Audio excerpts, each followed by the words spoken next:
Welcome to GK classes दोस्तों। आज हम इस वीडियो में राजस्थानी चित्रकला के बारे में पढ़ेंगे।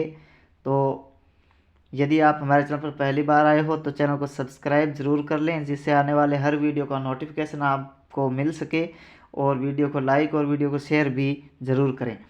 तो शुरू करते हैं प्रश्न नंबर 1 से। सीताराम, बदन सिंह और नानकराम चित्रकला की किस शैली से संबंधित थे? तो ऑप्शन ए इसका सही हो जाएगा, किशनगढ़ चित्र शैली से संबंध रखते हैं। कौन है? सीताराम, बदन सिंह और नानकराम, ये सभी तीनों चित्रकार जो है किशनगढ़ चित्रकला शैली से संबंधित हैं। बात करें किशनगढ़ चित्र शैली की, तो किशनगढ़ चित्र शैली का सर्व जो लोकप्रिय चित्र है वह कौन सा है? वह है बनी ठनी का चित्र। बनी ठनी का चित्र जो है किशनगढ़ चित्र शैली का सबसे प्रसिद्ध चित्र माना जाता है। और किशनगढ़ चित्र शैली को प्रकाश में लाने का कार्य किसने किया था? तो डॉक्टर फयाज अली और एरिक डिकिंसन ने सर्वप्रथम किशनगढ़ चित्र शैली को प्रकाश में लाने का कार्य किया था। और बात करें किशनगढ़ चित्र शैली के श्रवण काल की, तो राजा सावंत सिंह के शासनकाल को किशनगढ़ चित्र शैली का श्रवण काल कहते हैं। और सीताराम, बदन सिंह और नानकराम, ये सभी तीनों चित्रकार किशनगढ़ चित्र शैली के चित्रकार हैं। और जो सावंत सिंह थे, राजा सावंत सिंह, वह नागरीदास उपनाम से कविताएं किया करते थे। अगला प्रश्न देखो। किशनगढ़ चित्रकला शैली के संरक्षक सावंत सिंह की मृत्यु कहाँ हुई? तो किशनगढ़ चित्रकला शैली के संरक्षक सावंत सिंह की मृत्यु कहाँ हुई? तो ये हुई थी दोस्तों वृंदावन में। कहाँ हुई थी? वृंदावन में।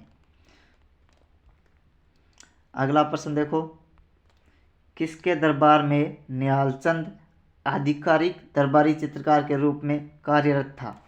जो निहालचंद था चित्रकार, वह किसके दरबार में कार्यरत था? तो ये था किशनगढ़ के सावंत सिंह के दरबार में कार्यरत था। कौन? निहालचंद, चित्रकार निहालचंद। चित्रकार निहालचंद जो है ये सावंत सिंह के दरबारी चित्रकार था। और सावंत सिंह जिसके शासनकाल को किशनगढ़ चित्र शैली का स्वर्णकाल कहते हैं। और इनकी मृत्यु हुई थी वृंदावन में। अगला प्रश्न देखो। निम्नलिखित में से कौन सी राजस्थानी चित्रकला शैली चौर पंचाशिका शैली से मिलती जुलती है? तो राजस्थान की एक ऐसी चित्रकला शैली जो चौर पंचाशिका शैली से मिलती जुलती है वह है दोस्तों कौन सी? मेवाड़ चित्र शैली। ऑप्शन डी इसका सही हो जाएगा।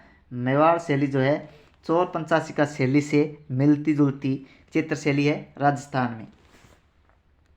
और बीकानेर चित्र शैली की बात करें तो यहाँ की उस्ता कला बहुत ही फेमस है।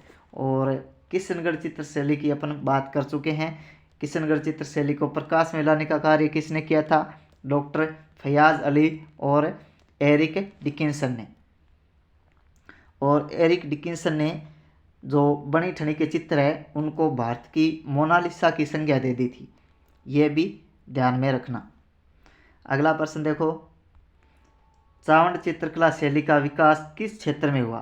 तो ऑप्शन ए इसका सही हो जाएगा। चावंड चित्रकला शैली का विकास जो है मेवाड़ क्षेत्र में हुआ था। महाराणा प्रताप के शासनकाल में चावंड चित्रकला शैली की शुरुआत होती है दोस्तों।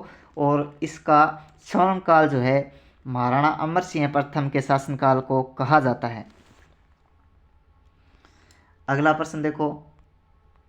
मेवाड़ चित्र शैली का सबसे प्राचीन चित्रित ग्रंथ है, तो ये है श्रावक प्रतिक्रमण सूत्र चूर्णी। कौन सा? श्रावक प्रतिक्रमण सूत्र चूर्णी जो ग्रंथ है ये मेवाड़ का प्रथम चित्रित ग्रंथ इसको माना जाता है दोस्तों। इतना आपको ध्यान में रखना है। और श्रावक प्रतिक्रमण सूत्र चूर्णी ग्रंथ जो है ये महारावल जो रावल तेज सिंह के समय चित्रित हुआ था। और इसका चित्रकार कौन था? तो वह था कमल चंद्र। कौन था दोस्तों? कमल चंद्र श्रावक प्रतिक्रमण सूत्र चूर्णी का चित्रकार था। ठीक है। अगला प्रश्न देखो। वर्ष 1628 ईस्वी में मेवाड़ में रागमाला चित्रांकन किसने चित्रित किया था?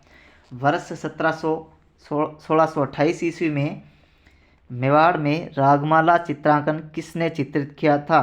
तो ऑप्शन ए इसका सही हो जाएगा, साहिबदीन ने। किसने? साहिबदीन ने। बात करें नागरीदास की, तो ये जो किशनगढ़ चित्रशैली के शासक थे सावंत सिंह, उनका उपनाम है नागरीदास। और नानक राम, यह भी किशनगढ़ चित्रकला शैली का एक चित्रकार का नाम है। अगला प्रश्न देखो, राजस्थानी चित्रकला की जन्मभूमि है। राजस्थानी चित्रकला की जन्मभूमि किसको माना जाता है दोस्तों? तो ऑप्शन डी इसका सही हो जाएगा, मेवाड़ को। मेवाड़ को राजस्थानी चित्रकला की जन्मभूमि माना जाता है। अगला प्रश्न देखो, सावर शाहपुरा किस चित्रकला शैली की उपशैलियाँ हैं? सावर और शाहपुरा किस चित्रकला शैली की उपशैलियाँ हैं? तो ये है मेवाड़ चित्रकला शैली की उपशैलियाँ। सावर, शाहपुरा और नाथद्वारा, उदयपुर और देवगढ़ जो चित्र शैलियाँ हैं, यह मेवाड़ की उपशैलियाँ इनको माना जाता है। बात करें मारवाड़ की उपशैलियों की, तो मारवाड़ की उपशैलियों में एक तो आता है किशनगढ़ चित्रशैली, और बीकानेर चित्रशैली, नागौर चित्रशैली, यह सभी मारवाड़ स्कूल के अंतर्गत आती है। और बात करें ढूंढाड़ की, तो उनियारा जो चित्रशैली है, यह ढूंढाड़ स्कूल के अंतर्गत आती है। जयपुर चित्रकला शैली भी ढूंढाड़ स्कूल के अंतर्गत आती है। बात करें हाड़ौती चित्रशैली की दोस्तों, तो हाड़ौती चित्रशैली स्कूल में कौन कौन से आते हैं? तो एक तो आता है बूंदी चित्रशैली, और एक आता है कोटा चित्रशैली, और एक आता है झालावाड़ चित्रशैली। यह जो तीनों उपशैलियाँ हैं, ये हाड़ौती स्कूल के अंतर्गत आती है। अगला प्रश्न देखो, श्रावक प्रतिक्रमण सूत्र चूर्णी किसके समय चित्रित हुआ था? श्रावक प्रतिक्रमण सूत्र चूर्णी किसके समय चित्रित हुआ था? तो रावल तेज सिंह के समय चित्रित हुआ था, और इसके जो चित्रकार थे उसका क्या नाम था? उसका नाम था कमल चंद्र। क्या नाम था? कमल चंद्र। और ये मेवाड़ का प्रथम चित्रित ग्रंथ श्रावक प्रतिक्रमण सूत्र चूर्णी माना जाता है। अगर आपसे पूछे कि मेवाड़ का प्रथम चित्रित ग्रंथ कौन सा है, तो वह है श्रावक प्रतिक्रमण सूत्र चूर्णी। और किसके शासन काल में लिखा गया था, चित्रित हुआ था? तो तेज सिंह के समय। और बात करें इसके चित्रकार की, तो कमल चंद्र जो है इसके चित्रकार माने जाते हैं।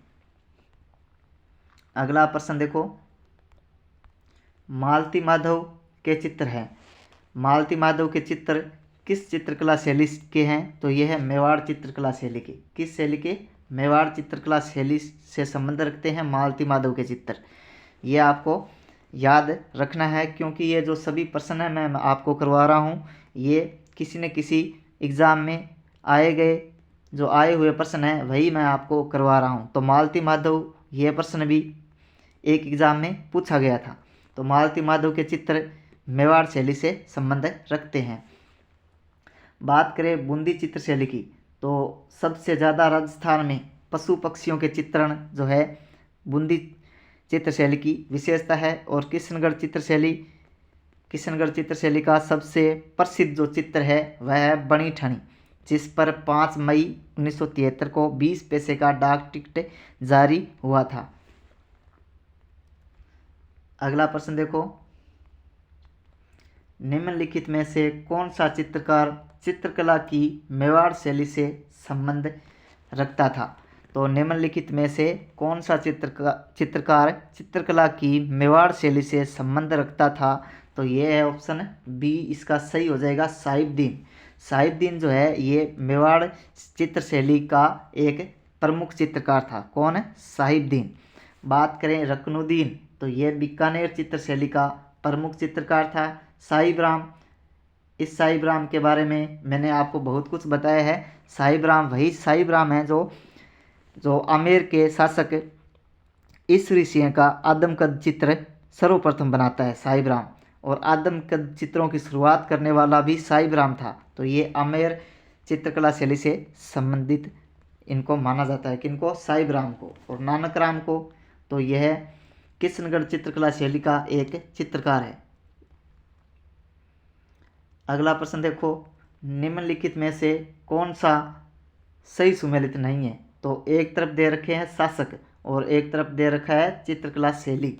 तो आपको इसमें से सही सुमेलित नहीं है वह बताना है, यानी असुमेलित आपको बताना है। तो अनूपगढ़ बीकानेर अनूप सिंह बीकानेर चित्रकला शैली से संबंधित है, तो यह सही है। राज सिंह नाथ द्वारा चित्र शैली से संबंधित है, यह भी सही है दोस्तों। सावंत सिंह किशनगढ़ चित्रशैली, तो यह भी सही है। विजय सिंह देवगढ़ चित्रशैली, तो यह गलत हो जाएगा दोस्तों। देवगढ़ चित्रशैली जिसको सर्वप्रथम प्रकाश में लाने का काम श्रीधर अंधारे ने किया था, तो यहाँ पे विजय सिंह गलत हो जाएगा, ऑप्शन डी गलत हो जाएगा यहाँ पे। अनूप सिंह बीकानेर, राज सिंह नाथ द्वारा और सावंत सिंह किशनगढ़, तो ये तीनों सही है, बाकी ऑप्शन डी इसका गलत हो जाएगा। अगला प्रश्न देखो, पिछवाई चित्रांकन किस चित्रकला शैली से संबंधित है? तो राजस्थान में पिछवाई चित्रांकन किस चित्रकला शैली से संबंधित है? तो ये है दोस्तों ऑप्शन बी नाथ द्वारा चित्रशैली। नाथ द्वारा चित्रशैली पिछवाई चित्रांकन के लिए जाना जाता है, तो इतना आपको ध्यान में रखना है। और किशनगढ़ चित्रशैली बनी ठनी के चित्र और कोटा शैली में सबसे ज़्यादा शिकार के दृश्य पाए जाते हैं, यानी नारियों को शिकार करते हुए भी, स्त्रियों को शिकार करते हुए भी दिखाया गया है कोटा शैली में। और कोटा शैली जो है यह हाड़ौती स्कूल का एक उपभाग है। अगला प्रश्न देखो, निम्न में से कौन सी मारवाड़ शैली की उपशैली नहीं है? तो आपको बताना है कि मारवाड़ की उपशैली इनमें से कौन सी नहीं है। तो किशनगढ़ यह मारवाड़ जो चित्रकला स्कूल है उसके अंतर्गत आती है, उसका एक पार्ट है किशनगढ़। और बीकानेर भी मारवाड़ स्कूल के अंतर्गत आती है, नागौर भी मारवाड़ स्कूल के अंतर्गत आती है। ऑप्शन डी इसका गलत हो जाएगा, देवगढ़ यह मेवाड़ स्कूल के अंतर्गत आती है दोस्तों। अभी अभी मैंने बताया था, इसको प्रकाश में लाने का काम श्रीधर अंधारे द्वारा किया गया था।